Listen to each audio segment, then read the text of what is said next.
हर खबर पर होगी आपकी पकड़। डाउनलोड कीजिए एबीपी लाइव ऐप। नमस्कार, एबीपी न्यूज पर आप देख रहे हैं कौन बनेगा मुख्यमंत्री। आपके साथ मैं हूं अखिलेश आनंद। इस वक्त मैं मुजफ्फरपुर रेलवे स्टेशन पर मौजूद हूं। यहां से आप लाइव कार्यक्रम हमारा ये देख रहे हैं, कौन बनेगा मुख्यमंत्री का ये खास एडिशन। आपको हम बता दें, गुप्तेश्वर पांडे की गुप्त राजनीति का दरअसल अब धीरे धीरे खुलासा हो रहा है। एबीपी न्यूज लगातार आप तक ये खबर पहुंचा रहा है कि गुप्तेश्वर पांडे का राजनीति में आना तय है और अब खुद इस पर से वो पर्दा उठा रहे हैं। हालांकि क्या वो लोकसभा चुनाव लड़ेंगे या फिर विधानसभा चुनाव, ये साफ नहीं है। हम आपको एक खास रिपोर्ट दिखाते हैं जिसमें कई खुलासे उनकी राजनीति को लेकर हो जाएंगे।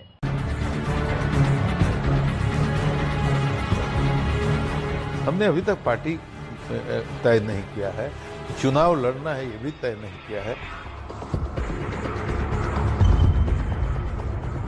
पब्लिक की सेवा में रहना है, इसलिए चुनाव लड़ने की संभावना बहुत ही प्रबल है। तो मैं तो बिहार का बेटा हूं, पहले बिहार में अपनी सेवा करूंगा। चुनाव भी लड़ सकता हूं। सीधा इश्क-ए होता है क्या? आगे आगे देखिए होता है क्या? बिहार के रॉबिन हुड कहे जाने वाले पांडे जी की वो पॉलिटिकल महत्वाकांक्षा, जिसे लेकर वो अभी तक थोड़ा दबी जुबान में बोलते कहते सुनाई देते थे, आज वो खुलकर सामने आ गए। चुनाव भी लड़ सकता हूं। खाकी से नाता तोड़कर खादी पहनने की चाहत रखने वाले बिहार के पूर्व डीजीपी गुप्तेश्वर पांडे ने आज ये बात साफ कर दी कि चुनाव तो वो लड़ेंगे ही। बेटा, हमको पहचानते हो आप? हाँ। कौन है हम बेटा? गुप्तेश्वर पांडे जी। एबीपी न्यूज पर गुप्तेश्वर पांडे ने अपनी इस हसरत को खोलकर देश के सामने रख दिया। सेवा में तो रहना है और पब्लिक की सेवा में रहना है, इसलिए चुनाव लड़ने की संभावना बहुत ही प्रबल है। बाकी किस पार्टी तो से, किस दल आपने से, किस जगह आपने से, थोड़ी सी हमको आज इजाजत दी ये चलाने की कि चुनाव लड़ने की संभावना प्रबल है। सवाल ये है कि गुप्तेश्वर पांडे अगर चुनावी मैदान में उतरेंगे तो कहां से उतरेंगे और किस पार्टी का दामन थामेंगे। ये सवाल इसलिए क्योंकि नीतीश कुमार को लेकर उनके मन में श्रद्धा साफ साफ नजर आती है और बीजेपी से भी उनका लगाव कम नहीं दिखता। लेकिन गुप्तेश्वर पांडे ये बात अभी गुप्त ही रखना चाहते हैं। हमने अभी तक पार्टी तय नहीं किया है, चुनाव लड़ना है ये भी तय नहीं किया है। आज मूलतः हमने शाम को अपने कुछ चुने हुए समर्थकों की, जो मुझे प्यार करने वाले चाहने वाले लोग हैं, ऐसे करोड़ों में हैं, लेकिन कुछ सिलेक्टेड लोगों की एक बैठक बुलाई है, वो आज शाम को होगी। उसके बाद उसमें ये तय किया जाएगा कि मुझे आगे क्या करना है। दिलचस्प बात यह है कि अब जबकि गुप्तेश्वर पांडे राजनीति में आने का पूरा मन बना चुके हैं, उन्हें लेकर दो तरह की चर्चाएं हैं। कहा जा रहा है कि वो लोकसभा के लिए होने वाले उपचुनाव में वाल्मीकि नगर सीट से अपनी किस्मत आजमा सकते हैं। साथ ही नजर बिहार की बक्सर विधानसभा सीट पर भी। 2019 में वाल्मीकि नगर लोकसभा सीट जेडीयू के पास थी। ब्राह्मण बहुल इस सीट पर जीत के समीकरण गुप्तेश्वर पांडे के पक्ष में जा सकते हैं। ब्राह्मण जाति से आने वाले बीजेपी के सतीश चंद्र दुबे 2014 में यहां से जीते थे। जहां तक विधानसभा चुनाव लड़ने का सवाल है तो बक्सर पांडे जी का गृह जिला है और बक्सर विधानसभा की सीट बीजेपी कई बार जीत चुकी है। हमारे पास कल दिन भर में बहुत से नेताओं के रिएक्शन आए आपके अपने राज्य के, जिसमें बीजेपी भी थी, जिसमें जेडीयू भी थी और कांग्रेस पार्टी भी थी, और तीनों कह रहे हैं कि गुप्तेश्वर जी आ जाएं, चुनाव लड़ लें। आपकी चॉइस क्या है? आपकी विचारधारा क्या है?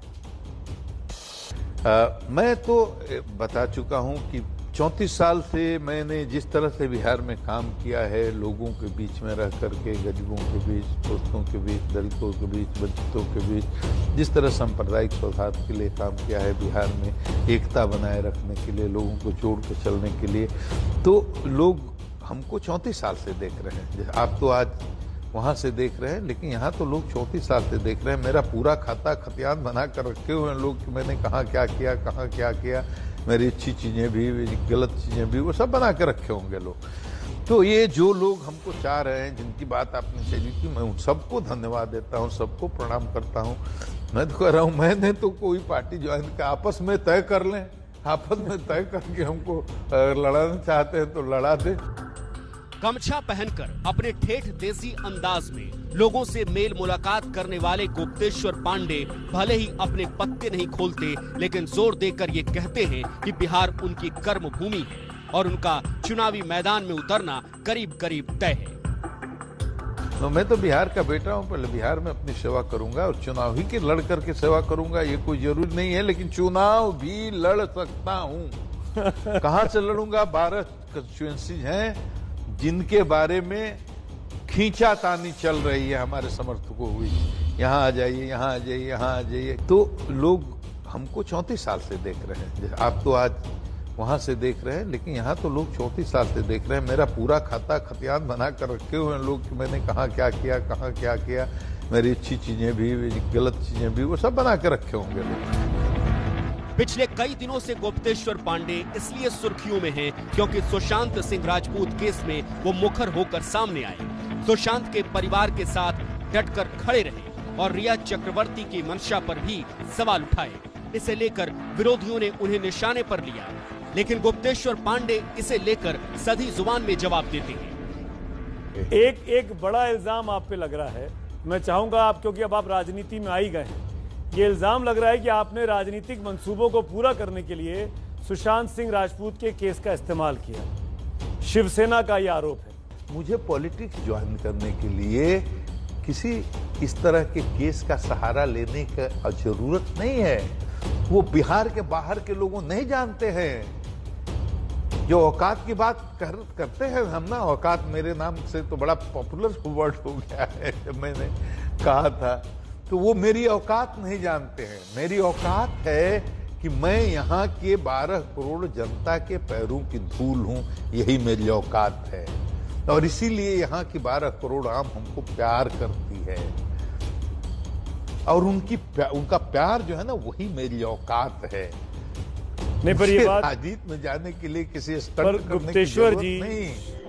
सियासी पिच पर पहले भी बैटिंग करने की कोशिश कर चुके पांडे जी इस बार सधे तरीके से सियासी पारी खेलना चाहते हैं, इसलिए उन्होंने काफी कुछ बता भी दिया और बहुत कुछ नहीं भी बताया। जाहिर है वो इस बार ठोक बजाकर कदम बढ़ाना चाहते हैं।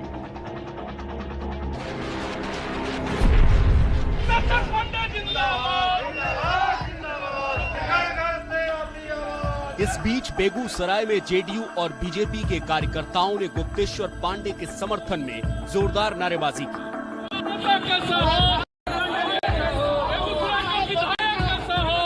और ये अपील की कि गुप्तेश्वर पांडे को बेगूसराय सीट से चुनाव लड़ाया जाए। अब देखिए बिहार सरकार के एक मंत्री का अहंकार। मंत्री महोदय से सवाल पूछा गया तो सवाल पूछने वाले को ही धमकाने लगे। और आपको बता दें, दरअसल ये वही मंत्री हैं जिन्होंने हारने पर सूखा पड़ने की भविष्यवाणी कर कर लोगों को डराया था। लालमणि चौबे मंत्री जी ना देना, ये गरीब के बेटा दलस भरत किशोर बिंदु। अरे सर, नेट पर देख लेना, सलाल कर यार, सुन ले बाबू, थोड़ा से बड़ी तेज है। अब सलाल मत करना, चुप रहो। अरे भैया, ये बंदर कुछ रहा, मैंने नाम लिखा, ये भी समझदार नहीं है। गांव की चौपाल में मंत्री जी अपने काम का बखान कर रहे थे, तभी एक युवक ने झूठ बोलने का आरोप लगा दिया।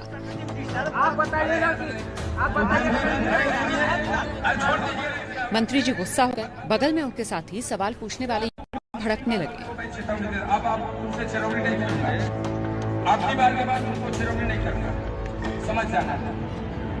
ना समझदार है, आराम से रहो। आप अंतिम चेतावनी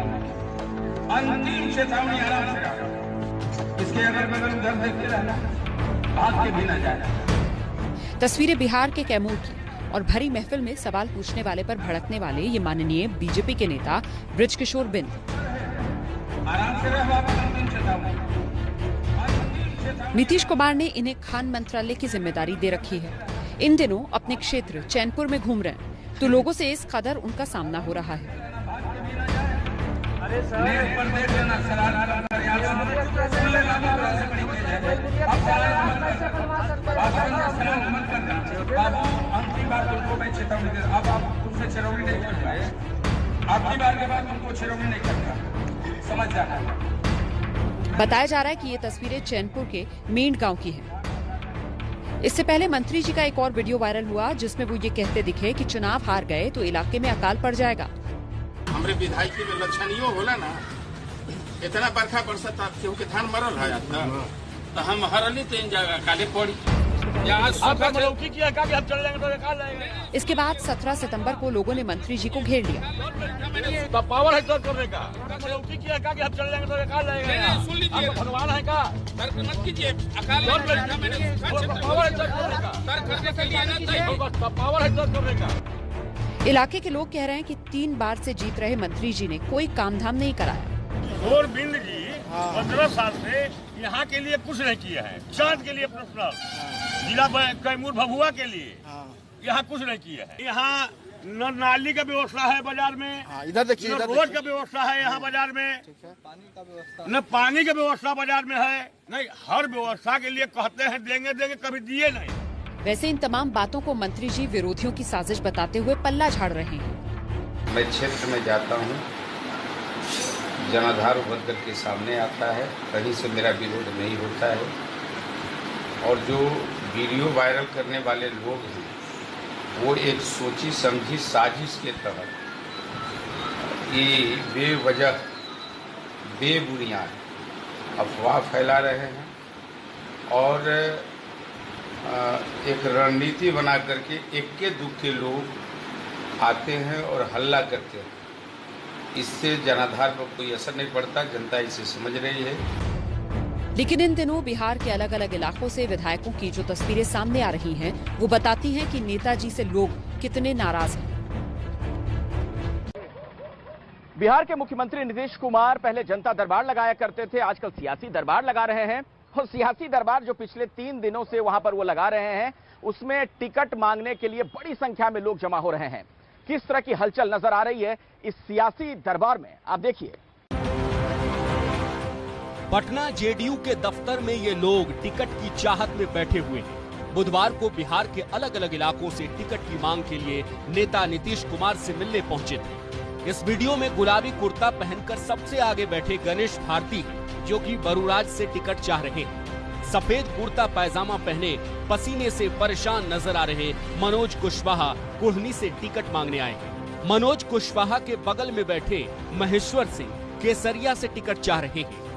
टिकट की चाहत रखने वाले इन नेताओं में महिला नेता भी शामिल हैं। पूर्व मंत्री मंजू वर्मा चेरिया बरियारपुर से, पूर्व विधायक गुड्डी चौधरी सैदपुर से टिकट लेने के लिए बायोडेटा लेकर पहुंची थी। अभी तो हम नेता से मिले थे, उसके बाद टिकट के लिए फिर आए हैं। कहाँ से?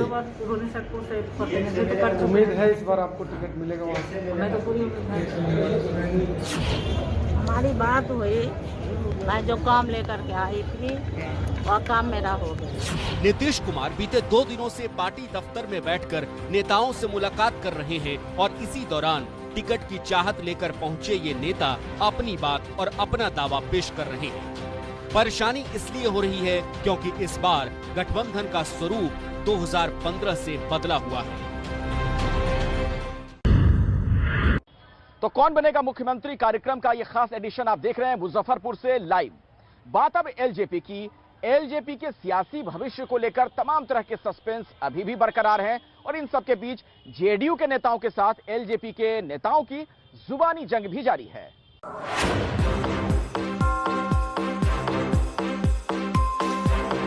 बिहार में चुनाव जैसे जैसे करीब आ रहा है, सीट बंटवारे को लेकर सिर्फ फुटबॉल और तेज होता जा रहा है।